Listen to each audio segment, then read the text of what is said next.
What's up, Tanya? Welcome to the stream. How you doing? Hey. Good to have you. Good. A little tired. Just got back from Denver last night, so. Oh, and still doing it.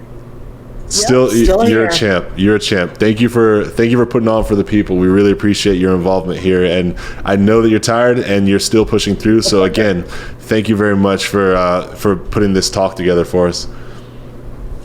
No worries. You know, for once I get a chance to speak the way that I'd love to speak about diversity and cuss. And, yeah, feel free. You know, just kind of and not hold back because, you know, for anyone watching, what usually we see diversity panels, there's a lot of very polite kind of hedging around of what diversity is. And no one talks about the elephant in the room of usually it's an all-white panel talking about diversity. Or they have a bunch of brown people, but that's the only time you're going to see brown people at that conference. Mm-hmm. So I get to talk about that in a way that is a little more open, in a way that I might do at PAX Dev. For those who don't know, PAX does a dev-only conference that's 2 days before PAX West. Mm-hmm. Media's not allowed. It's black boxed. You can't tweet about it, can't share about it on social media. Oh, wow. And so it's a lot more open because you're talking to peers. And you get to talk in a way that you couldn't, let's say, on the main PAX stage. Mm-hmm, mm-hmm. Well, we're super excited to hear what you got to say. Yeah. And so whenever you're ready, we got your slides open. Yeah, we're going to quiet our mics for you. You are free to go. All right, if you want to switch over to slides. There we go. Yay. So hi, everyone. My name is Tanya. For those that may or may not know what I do, I run a nonprofit called I Need Diverse Games. And what we do is we get people in the industry. Part of what we do is actually send 25 people every year to the Game Developers Conference with a conference plus summits pass. You know, it's changed over the years, used to be all access. But basically, you get all 5 days of GDC. Unfortunately, because we're small, we can't give you money. But hey, the pass for a lot of people is the biggest cost. And so this is just a little bit about me. I'm not going to read a slide at you because everyone hates when people read slides at them. We're all adults. We can all read. If anyone has questions about stuff that I've done that's on the slide and we get to AMA or Q&A, feel free. You know, if anything pops up in the chat, you know, someone grab that for me because I can't look at the camera and the chat at the same time. And, you know, I just want to have a loose conversation, but a very real one with you all. And even though my nonprofit is called I Need Diverse Games, even in the time that I've been doing this, diversity is a buzzword. You know, there's your tick boxes. Do we have a black person? Do we have an Asian person? And they don't even bother to differentiate between what part of Asia those people come from. They may have an Indian person. They may have someone who's native. Maybe they'll have a bunch of women. They're like, cool, we're diverse. But that's not it. That's not diversity. That's just... we're doing the bare minimum to look like we care, to look like we're aware of the issues. And look, here's our color been in an ad in either a game dev studio, a panel, but that's not it. That's not enough. They don't do anything after that panel's over. They don't do anything to bring folks into the fold, which is what inclusion is. And so many people get to the 101 step of diversity and don't get past that to inclusion, which is why a lot of things fail. A lot of things are like code camps. And not that code camps are a failure, but here's your laptop, here's 8 weeks, learn to code, good luck. That's all you get. And there's not a lot of follow-up. There's not a lot of, you know, following people after the fact and making sure, did they get a job? Did they learn further skills? What did they do after that code camp? Do they follow up, you know, a month later, a year later? And so what I'd love for you all to take away from this, and forgive me if I talk fast, I'm a fast talker when I'm giving kind of speeches and panels. So if anyone in the chat needs me to slow down, just kind of someone in the chat kind of at me, and I'll try to do my best. But I want to be real and blunt with you in a way that I normally don't get to be on panels or talks. And, you know, why diversity became this useless buzzword. Allyship is shallow, and I hate the word ally. Some people get really defensive about that. Take that to the altar of your choosing. And why inclusion has to go beyond those, and why inclusion does, and when it's done well. And the last thing I'll give you is kind of ways to start doing better than checkbox diversity. So these are just a few things that people think diversity is. It's June, it's Pride Month. Happy Pride Month to my rainbow family. But we see so many companies and game companies especially. Look on Twitter, look at all the rainbow avatars that are suddenly there just for June 1st to 11/59/59. They'll have a rainbow logo, they'll have rainbow merch. And what about the other 11 months of the year? What about your LGBT employees who don't feel safe coming out? Do you have an LGBT affinity group? Do you care about people that don't feel safe if they come to HR? Do you have LGBT characters in your game that are well done? Did you reach out and get LGBT folks to help conceive of, create, write those characters or that scenario? Or is it another trip down, kill all our gays, nobody gets to be happy if they're queer? What are you doing beside this? February is the shortest month out of the year. And that's the one month out of the year a lot of companies seem to remember that Black folks exist, that our money is just as green as everyone else. And I know we're broadcasting on Twitch, but I'm going to say it. That month is the only month where you get to see a lot of Black folks on Twitch on the front page. And it's always kind of the same Black folks. There's more of us than you realize. March, remembering that women exist and making everything pink, which a lot of us don't like pink. Just the empty corporate messages. And since this is gaming, a lot of pink gaming accessories come out in March. A lot of, women branded things aimed at women, like super cute, putting a bow on characters to show that they're female, which means nothing at the end of the day, because you're going to do this March 1st to 31st, and then April 1st, you're going to forget that women exist again. And what I'm loving about GDEX is the event's free. You can tune in on Twitch and watch it. It's not going to cost you thousands of dollars like PAX Dev, GDC, because for those that are watching that may or may not be exactly in the industry and just watching to learn, the Game Developers Conference is really, really expensive. You're looking at $2,000 for a pass before you bought a flight, got a hotel, been there for a week, and that's if you want to go all 5 days.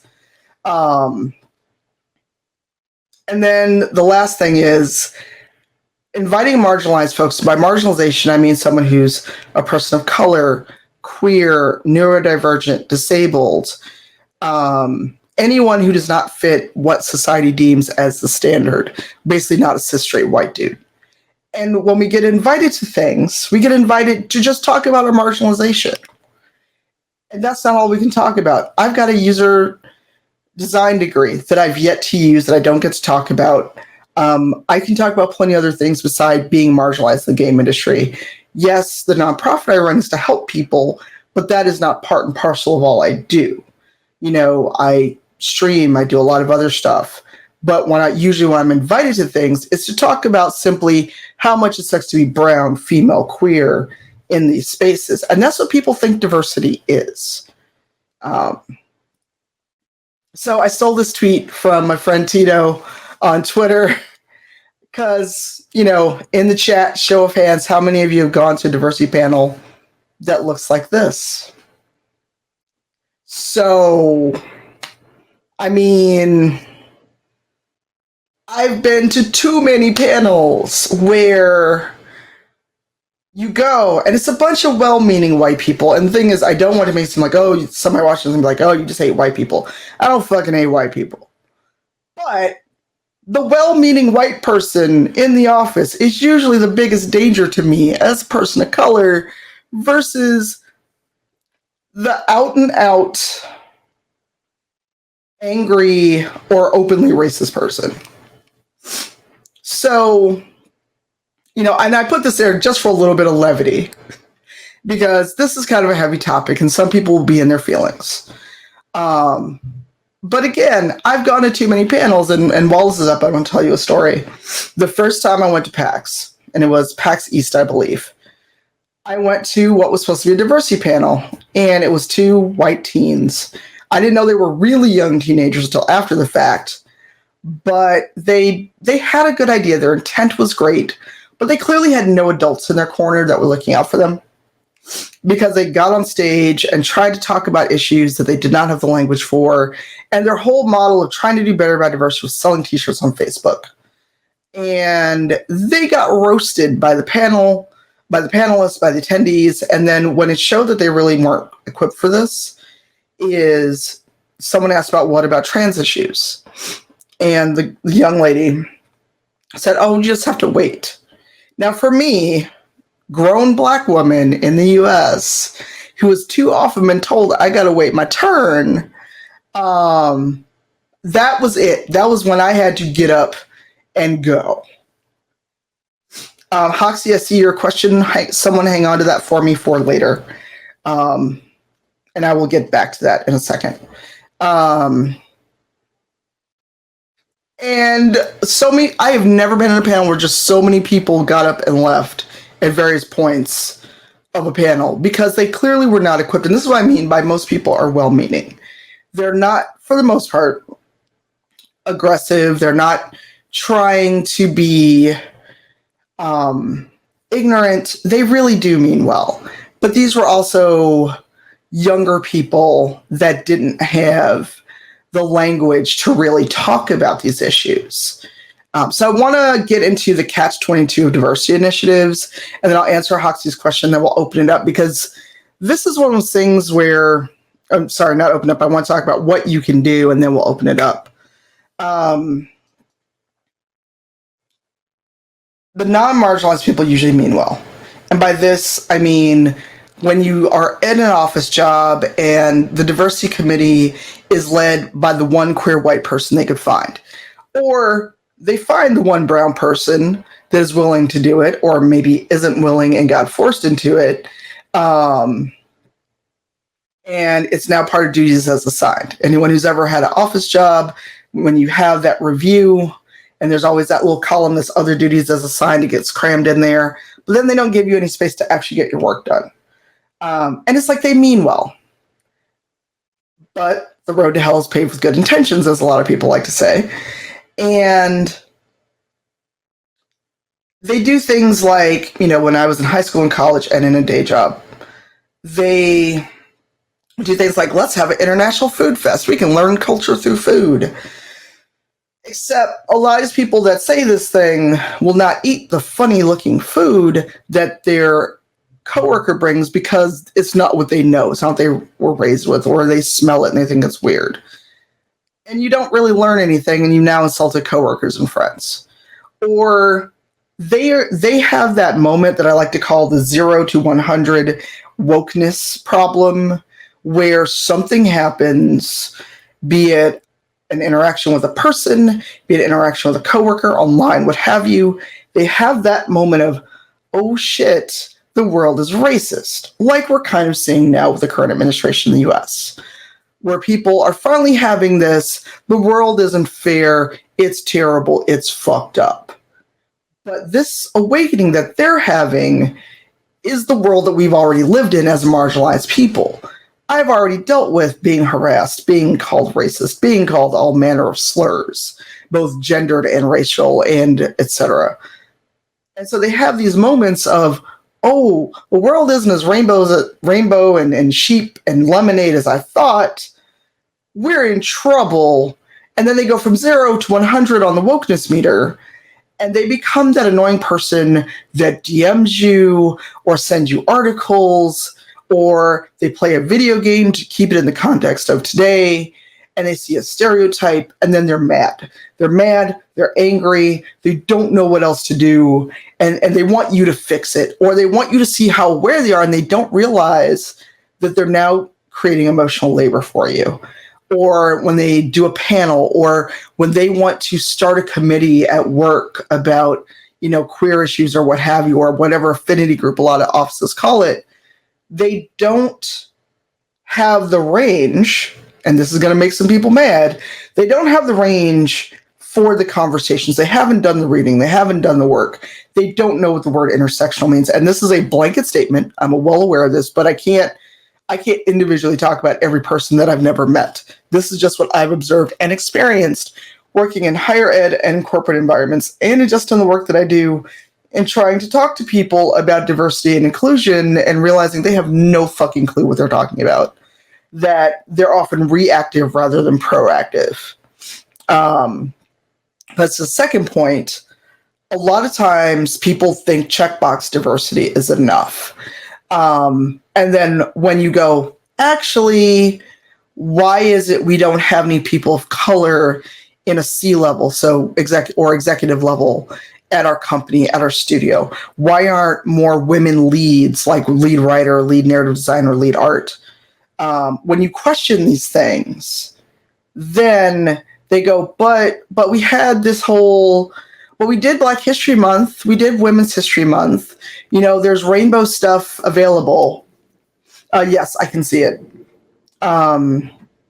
We have rainbow flags available for people. Why aren't you happy? And it's like, your gesture for this 1 month, this 1 week, this one event is not enough. You have to keep going. You have to do more, and it has to come from a place of, I want people to know that they are safe here, that they have a place in our organization, that when you come in the door, that's not where you're going to stay, that there's opportunities to do better. Because you may see a very mixed group in a studio. You may see a very mixed group. Like for those of you that are in the industry, your studio may be amazing and awesome. But when you go to those C levels, when you see the studio heads, the directors, the executive directors, it's usually all white dudes. You may have one white woman there, and they go, but look, we have a woman. And it's like, no, that's not enough. So to kind of move on to the next point about reactive, a lot of times, and a lot of the work that I wind up doing, especially for diversity consulting, is people are at a point in their project, a point in their game, a point in development, or they run conventions, they do whatever, and someone has pointed out, your convention, your game, your project is really, really white.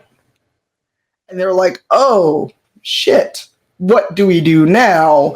And that's when they start reaching out to people and go, hey, is there a way you can help us fix this? But usually at the point that they've reached out, your assets are done, your writing's done, maybe your mocap is done, and you're at a point where it's like, either you fix this in DLC, which then makes you look like, oh, you remember brown folks exist when you bring out DLC, that women exist and they're not cannon fodder, you don't fridge them, or you delay making a higher cost to the project. So you need to think about the stuff initially. Exactly, Leaf. So when I say proactive, it's like when you're sitting down at that initial concept stage, when you're sketching out characters, when you're giving them a backstory, when you're writing. If you write a Black character and you give them the background of a thug, of a drug dealer, of a pimp, a prostitute, uneducated, you are falling into stereotypes and tropes. If you draw a Mexican character and you draw them in a way that makes them look like a gangbanger, again, you're falling into stereotypes and tropes. But everyone will come back, and this is, again, a blanket statement. But that's what we know. That's what people know. How will they not know? Because you can look like anyone else. Your ethnicity and your mode of dress don't go hand in hand. And even down to the voice actor, because a lot of times Black characters of color are not voiced by someone who matches their ethnicity. Non-humans obviously being the exception, but having Lincoln Clay voiced by someone who's actually Black or mixed was a big thing. But in a case like Dragon Age Inquisition, where Vivian was not voiced by a Black woman, but an Indian woman, and she sounded British, it's like, for some people, it's like, she doesn't sound Black, which is a weird thing to say, but those Black folks in the chat are getting where I'm coming from, hopefully, where you just hear the voice, you're like, I know what you're going for. She doesn't sound like the stuck-up auntie that we all have, or may know. Sorry. And getting a little sniffly. Maybe traveling has gotten me sick. So I want to go on to the next thing, which is, again, expanding on the reaching out to marginalized folks only to talk about marginalization and reducing us to a one-dimensional thing. And then when we say, I'm tired of doing 101, I'm tired of always being reached out to when, let's say, you've got your fictional version of Africa and you want me to fix it, but not realizing that as an American-bred U.S. person, I can't really fix that. I can go and look for your obvious stereotypes, but I can't do a whole lot.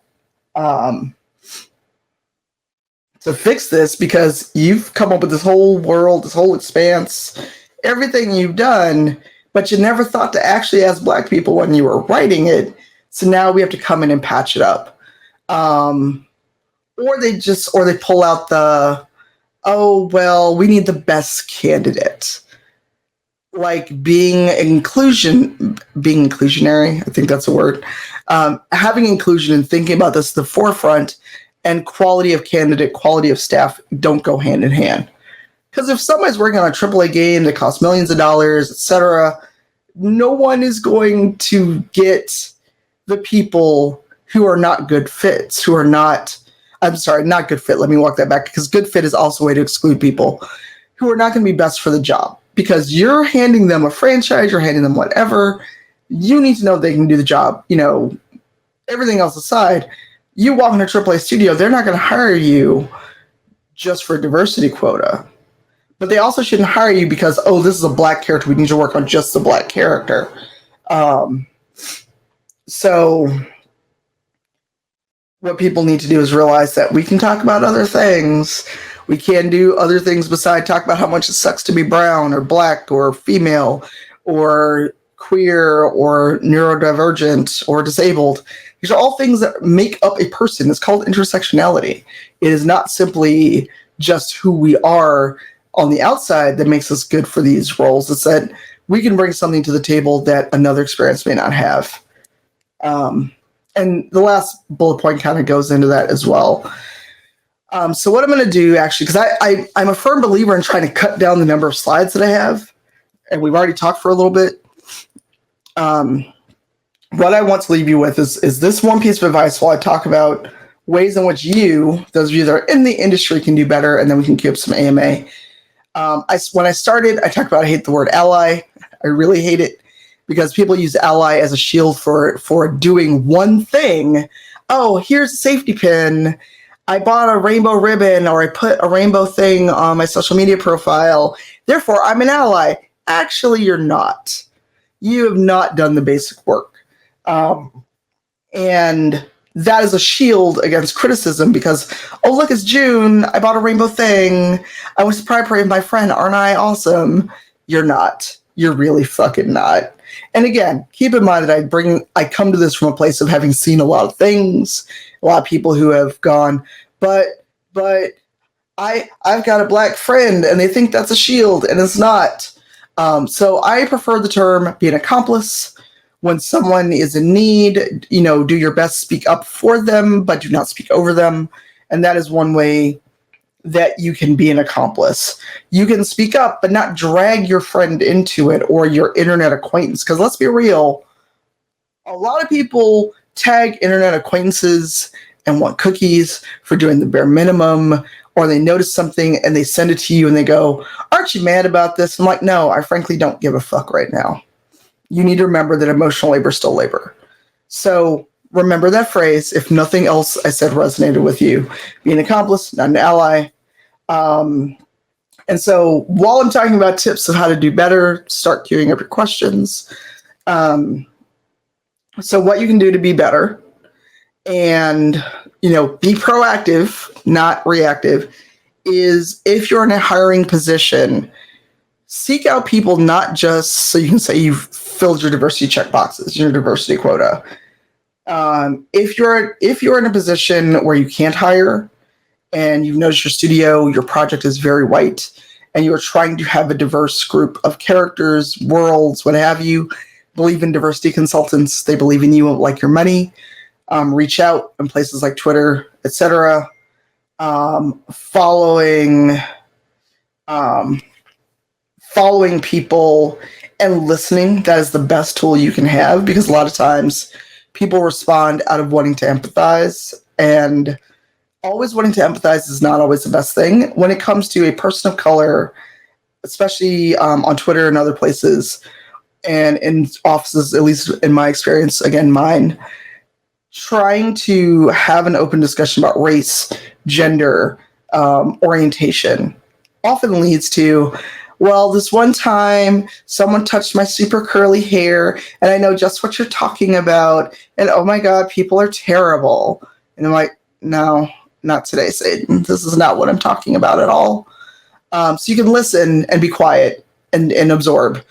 Follow people and when you can, support folks that are doing the work independently. If you are a game maker, remember the world is not all white. It is not the default. For the love of God, if you make a medieval game, get out of England. And hire more people that are not like you. Go out in the world. Go talk to people when you are at conferences and conventions. Get out of your clique, because a lot of people have cliques and they have bubbles and they travel.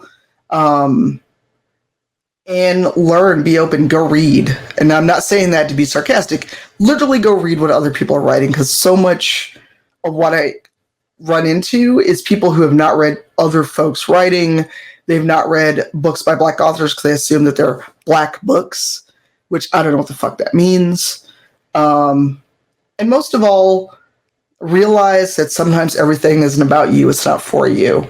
There are spaces that people of color, queer folks, disabled, neurodivergent create that is for them, and it's okay for you not to be there.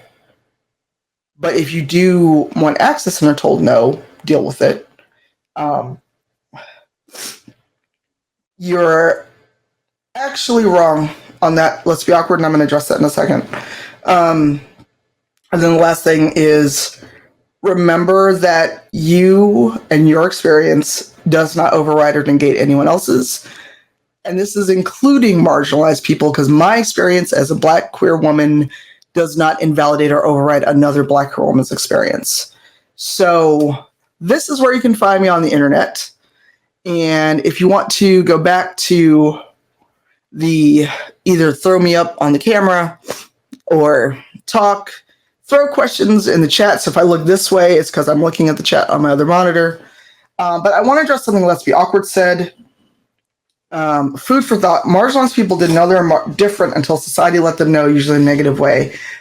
I'm going to push back on that because society unto itself has said I'm different because of racism, because of systemic oppression.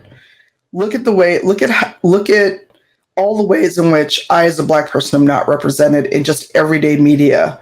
Or, it's not like I didn't know I was Black till I looked in a mirror or someone pointed out that I was Black. All of these things that make us marginalized are because of systemic things. The repercussions of slavery, the ways in which neurodivergent folks are treated as abnormal. And they finally took being transgender out of it's not the DSM. They finally stopped categorizing being transgender as a mental illness in 2019. So that I'm going to push back on. It's not that we didn't know we weren't oppressed or marginalized. It's that society has treated us in this way so long.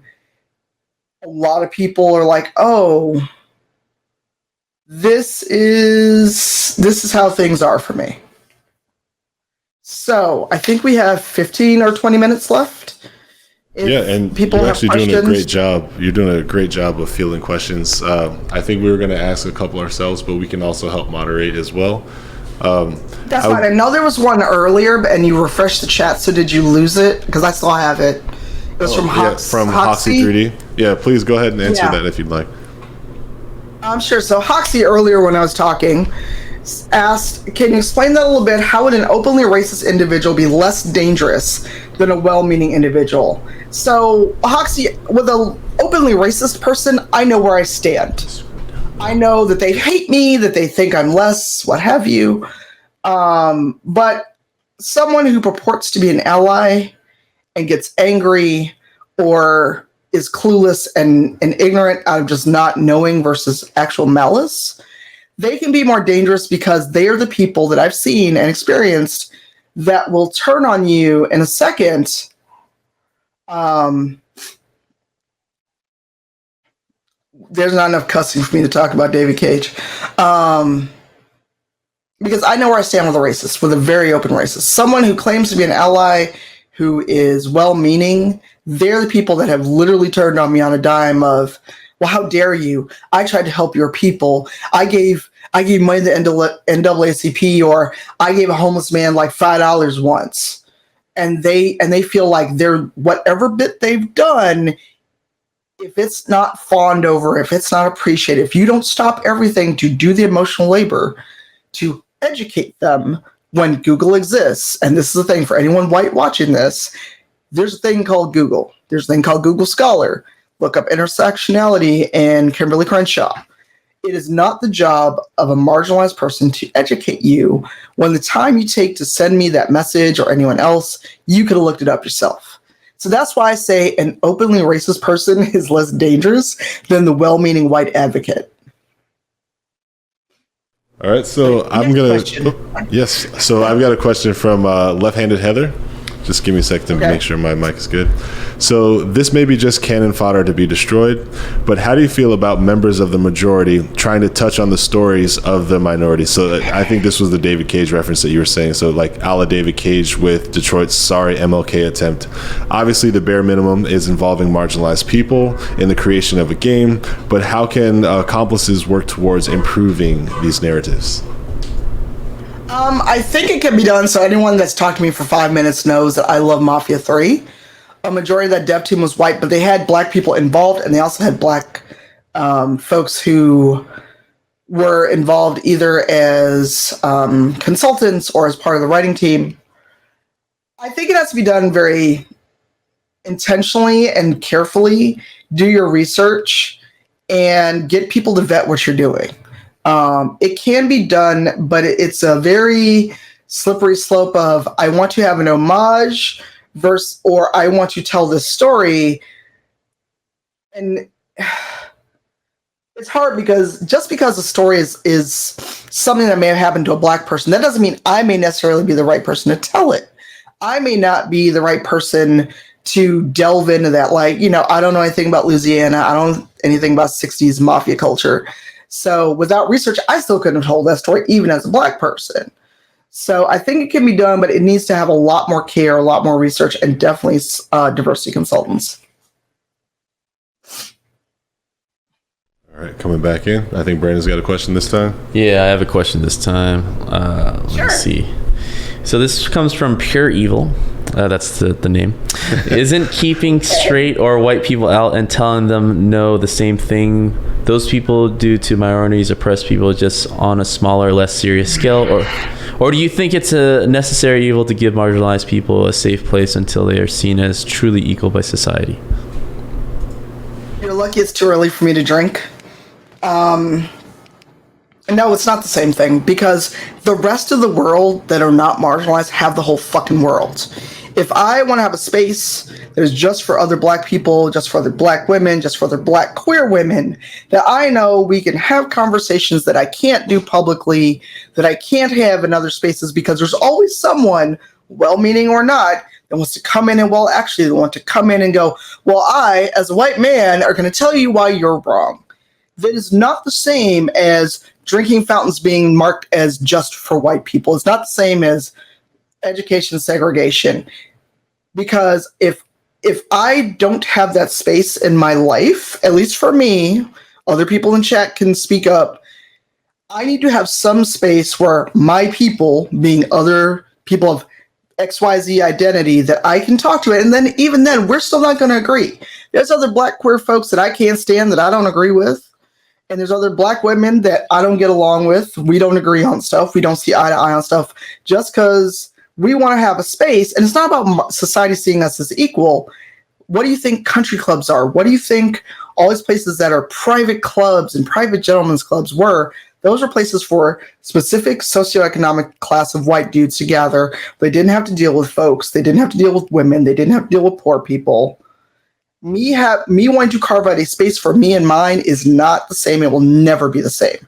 I can't legally keep people out of, let's say, a gathering I do for I Need Diverse Games. I can tell them, hey, this space is meant for other black people, other queer folks, other women, but I can't legally keep them out. But there are legal ways in which I can be kept out of, say, a country club or something else. So there's no way the same. All right. Larry here again. Thank you very much for the passion behind your questions and answers, both sides, guys. If we are not letting some of this stuff breathe, obviously it's because of time. So this next question comes from, let's see, If Man 1, how as a straight white male, how do I initiate these conversations without coming across as offensive or extremely naive?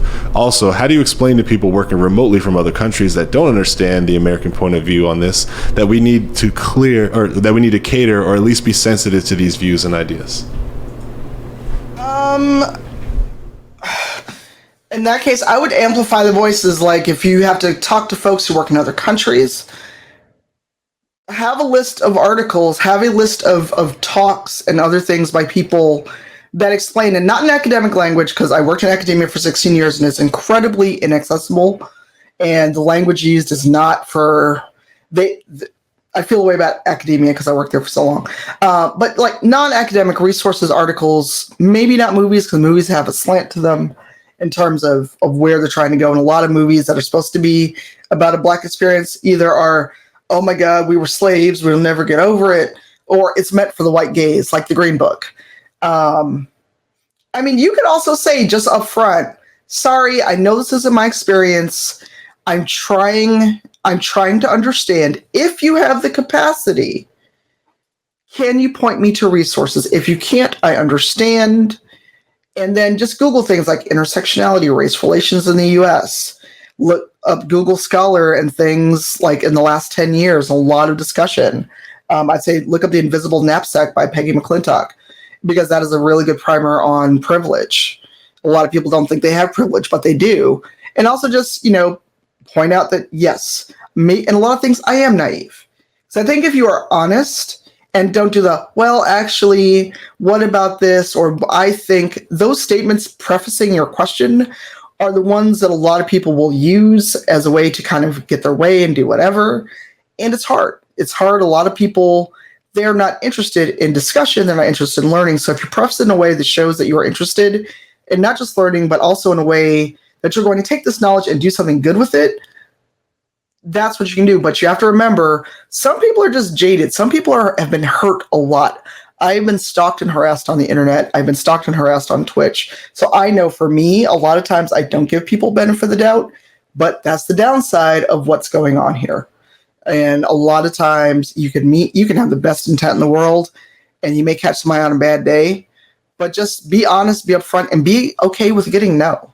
Be okay with someone going, you know what, I don't feel like it, or go find Google, it's your friend, and not getting mad about it because it's no one's job to educate you. Okay, this next question is from Siberius X. How do you deal with being marginalized when a group, colored, female, trans, hypothetically, would say they don't agree with you? Has that ever happened by any chance that a colored person approached disagreeing with you? Yes. And actually, I don't know how old you are, Siberius, but most people don't say colored person anymore.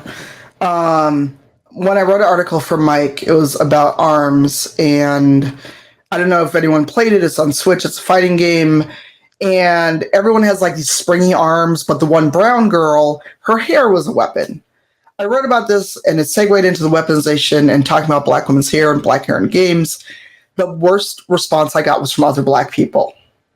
And it actually changed how I approach talking about things online. I haven't really done a lot of games journalism, but I also respect that other people have different opinions.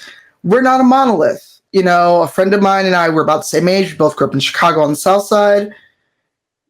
And we disagree on a lot of things, but she's her own person. Her experiences shaped her, mine shaped me. And it is what it is. As long as you're not actively attacking another person of color and saying, basically, you're doing being Black the wrong way, you're doing being female the wrong way, you're not queer enough, then people can disagree as long as they're not fighting about it and attacking each other and sicking their social media followers about it. Because there's some things like Detroit Become Human. My dear friend, she loves this game. We are literally the same age. We're both Black women. She loves this game, loves it to pieces. Me, not so much. And it's mostly because of the narrative and the attempts of telling a story and then doing the hand wave of, oh, there's no politics here. There's nothing here. So I can disagree with someone, but being both of us being black doesn't amplify or change that disagreement. And if someone's like, well, I don't see color and they're also black, I'm like, you'll have your moment. Something will happen to you or not. And maybe you'll see where I'm coming from and maybe you won't. Maybe you'll get real lucky and never have racism happen to you. But we know that's a fallacy living in the US. All right, so I've got a question here. This one is from Pitibase, I believe, or Pitibase. Forgive us if we butcher your names, but, par with the course, right?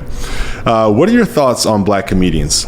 I'm black, and I can appreciate comedians like Dave Chappelle, but my white girlfriend doesn't get his humor at all. Isn't it also just true that not everything needs to cater to everyone? I actually have gotten away from watching comedy because I found that a lot of black comedians, their whole shtick was, hee, white people are funny. They do these things, right? Or they may talk to a black experience that, while we're both black, I can't relate to. So if they're talking about specifically things that black Americans or black folks may get kind of universally, she's never going to get it. She may never see why it's funny. And I stepped off the Dave Chappelle train when he started making his transphobic jokes after he came back. Got 5 minutes into that special, was like, deuces, I'm out. So I've just stepped away from a lot of comedy, and the same with like queer comedians. Because for me as a bisexual person, every joke turns into those greedy buys, and I'm like, deuces, I'm out. I can't stand this. So it just may not be for her. If she can't get it, she can't get it. It's, again, this goes back to, there's some stuff like I will sit and listen to Bernie Mac, rest in peace. But a white friend may not get it, but I'm going to get it because I'm of a certain age and a certain era. And if she don't get it, sorry, but that's just her. But there's very few comedians I will watch in this day and age. So this question is actually from me personally. We've talked a little bit about on this stream about, just like people being very involved in communities, and we had mentioned cosplay. So I'm going to use that as like a segue into a question that even I just like some reflection on from you, if you don't mind. So when I think about, let's say, representation of characters in sort of media and also appreciation, right? Like when we say cosplay, we'll have a lot of black people who may dress as non-black characters, but then a lot of people will claim there's a double standard which prevents white people from potentially doing the same, like white people dressing as black characters. Usually it immediately gets referenced as blackface publicly a lot. And then also, let's look at that in movie and film. We will have celebration when, like, hey, Idris Elba might be the next James Bond. This feels really cool. Or Marlon and Sean play white chicks. This is going to be awesome. This will be funny. And then you'll have, obviously, another, let's say, non-African American audience wanting to do something similar to the African American audience. And obviously, they'll get met with vitriol and dragging, as I love to say. I love that word, getting dragged. I guess, and this is not loaded in any way. I'm just asking, like, how do you feel about these types of scenarios? And I guess, what could you say to kind of help people who are thinking about this as well? So with cosplay, a lot of times when people say blackface, it's because someone's actually made themselves darker, not just because someone's dressing as a character. What I found is the other way, where black folks are cosplaying as quote unquote white characters or anime characters, what have you. People are like, well, you can't do that. They're not black. And it's like, so if I'm only supposed to cosplay black characters, that leaves me what, 15 people, maybe? And there's dark-skinned black characters that if I cosplayed and darkened my skin, I'd be doing blackface. As for the second part of it, it's hard because a lot of people want to. It's hard. It's hard because I'm not a cosplayer. I've only done very bare minimum cosplay. But there's a lot of attempt to say, oh, it's about authenticity. But I go to a lot of conventions. You can dress as a character without darkening your skin and be authentic. Now, if your costume is so bad, nobody knows who you are, and you don't darken your skin, that's a whole other issue. And I sometimes feel about call out culture, but I've also participated in call out culture when I see some things, because I just feel like in 2019, we need to stop going, well, people didn't know. They thought that they think that's a racist, or if you say blackface is racist, you go, well, I was just doing cosplay. It's still a racist thing. So it makes me wonder, are people not learning about this history? Are people not aware that blackface is not simply something back in the 40s and 30s and Neil Jolson and minstrels, that it still happens? I mean, I've studied in Japan in 2001. I went back in 2007. People still did blackface then, like not that long ago. But I do like it when it's productive. When someone actually has that light bulb moment of, oh, this is bad. But too many times we see people just drag their feet and they don't want to admit it and they don't want to hear. They just feel like you are picking on them. That how dare they become racist? Because a lot of people think racism is a hood and the KKK and a burning cross. They don't think of it as a systemic way. They don't think of it as the casual comment to someone like, oh, I didn't know you washed your hair when you have dreadlocks. Or, when I'm streaming and people put chicken and watermelon emotes in the chat, they don't think about that as racist. They think like, oh, it's the internet. Lol, it's a joke.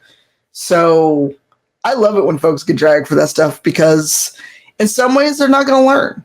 If they keep doing it and no one calls them on it, they're never going to learn. And Tanya, thank you so much, obviously, for your insight and your openness for discourse. I have to say I appreciate everything that you're saying and the bravery that you take in being a public figure on something incredibly polarizing. So I hope you do know that you have us as, I don't want to say ally, you have us as an active participant in struggles where you need our support, especially carrying this flag.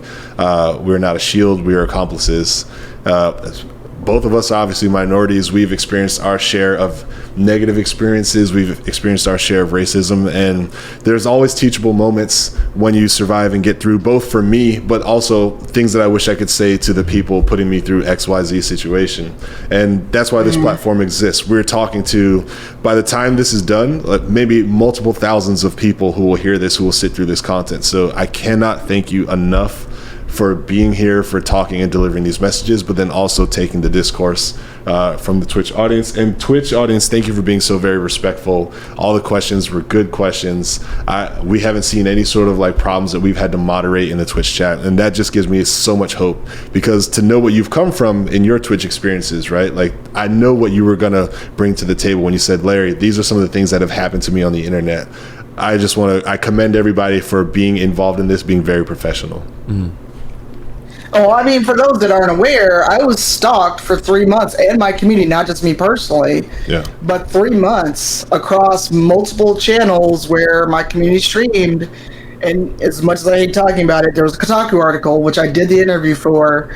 So I'm a bit more jaded on some of this, because this person simply felt, because we wouldn't let them have the run of the channel and argue back about the use and the abuse that people get using the LGBT tag on Twitch, that it was perfectly fine to not just take the L, get their ban, and go have a nice day. They stalked us in the community for 3 months. So I'm a little bit more jaded than some people on this. That's why earlier I was like, where's your moderators? Where's your bot? Yeah. No, don't. It's okay. Please, you're helping us, because we need to make sure that it's a protected space for everybody. But the discourse is important, right? The things that are being said are important, and where we go from here is important. Mm-hmm. So I understand the jadedness, especially knowing what you've gone through. I haven't had any sort of internet issues like that myself personally. Mm-hmm. So I don't want to say I know how you feel, but what I do want to say is, please let me know if there's anything that we can do, that we can use this platform for, that we've created, to make sure that you don't have to keep feeling that way. Mm-hmm. Any little thing, seriously, it's not even an issue. Yeah, and I co-sign on that. Anything that like removes the barriers, so that we can just look at ways to just create together. Yeah. Because obviously, making games is a creative expression, and we need as many voices as possible to actually do that and work well together and actually produce something that as entertaining or educational, and put it out there with as many thoughts and experiences put into it. So it only helps anybody that is into games and playing games to kind of be able to experience these different points of views and perspectives.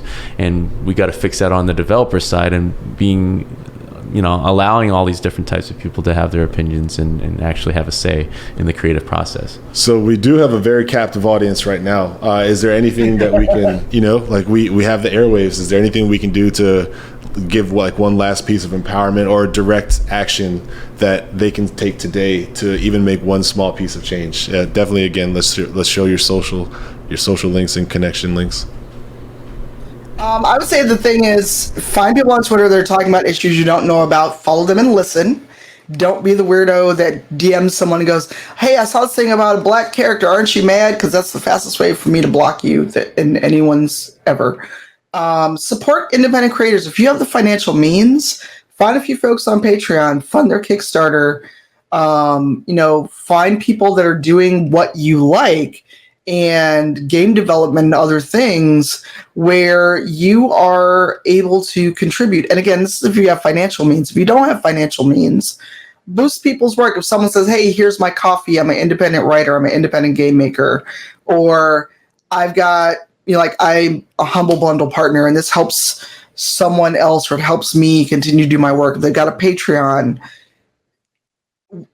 Again, even if you can't financially boost them, sharing it, because you never know who's going to see it. You never know who will come across your work. When we see all those tweets that are like, hey, this tweet could help me get my next client or my break, share those. And just have some compassion. Realize you don't know everything. And for the love of God, don't be the what about white men? Don't be the well actually person on Twitter. And, my email's up there. Tweet at me. If you find yourself blocked, you may be following trashy people. It's not personal.